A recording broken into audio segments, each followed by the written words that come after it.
Codebook tab is where you can design categories to explore overarching themes and features you want to investigate within your data. The custom variables you create here can be used for sampling, coding, and statistical analysis. To get started, you need to first create a question, which can be done by clicking the button here. Upon clicking this button, a set of empty fields will be displayed. However, since I've already prepared a few categories beforehand, I'll click Edit on the existing ones instead, but the UI still looks the same.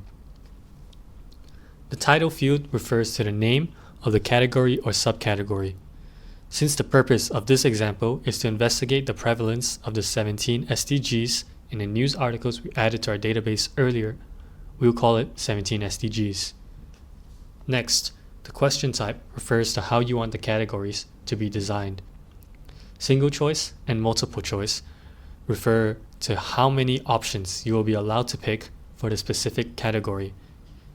Since there can be many mentions of the 17 SDGs within one news article, we will leave it as multiple choice. The drop-down choice also have the same functionality, but allows you to present the options in the form of a drop-down menu instead. One reason why you might want to do it in this format could be to better organize multiple options into a single, easily accessible chunk, as a larger category with many options, such as the one on this page, could clutter up the coding screen later, forcing you to scroll through the page to find options and making it more inconvenient to code your data, especially as more and more categories get added. Next to this field, you can also choose whether or not this particular category needs to be filled during coding by ticking Required. Below the question type field is where you can set the options for the current category. The first field next to the option is the name, which here is No Poverty. To designate the content of this option, we click on Keywords on the right, and it should open up a box. Your box will be empty, but here I have already typed out some keywords beforehand. This box is where you can enter the keywords you would like to match, which can provide context for your option and is necessary if you would like to machine code your data.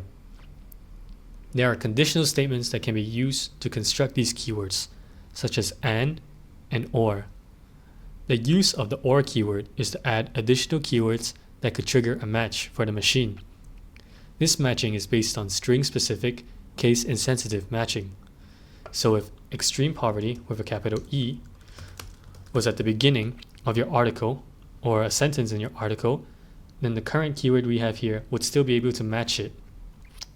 However, because of the string-specific functionality, if this word had a hyphen in between, then it will no longer be able to match with the current keyword that we have. So make sure to be accurate and precise with your keyword settings. The and keyword allows for optimization of the searching. For example, if we search just for poverty eradication, then a statement like the eradication of poverty would not match poverty eradication as a statement, even though they both refer to the same concept. Hence, we use the and keyword here to effectively mean match this option, no poverty, if the words poverty and eradication both appear in the text. To include the and or keywords in your search itself, you must wrap them in quotations, such as this case here, where the and keyword has been wrapped in quotations and is now part of the search itself. Moving on from keywords, there are also two checkboxes. Checking Disable will disable the option for your coding, and checking Open will allow you to add additional information when you pick this option during manual coding. This can be useful when you're trying to refine keywords or discover new categories in your data. Here, once I click on No Poverty, which I left open, you can see that I'm now able to type in this field, and later when I save these results, they will be saved to my coding results. To create a new option, click Create a New Option below the current options. Alternatively, you can also click Shortcut Options, which allows you to create multiple options and bind their name and keyword together. Here, I will input Zero Hunger and Gender Equality.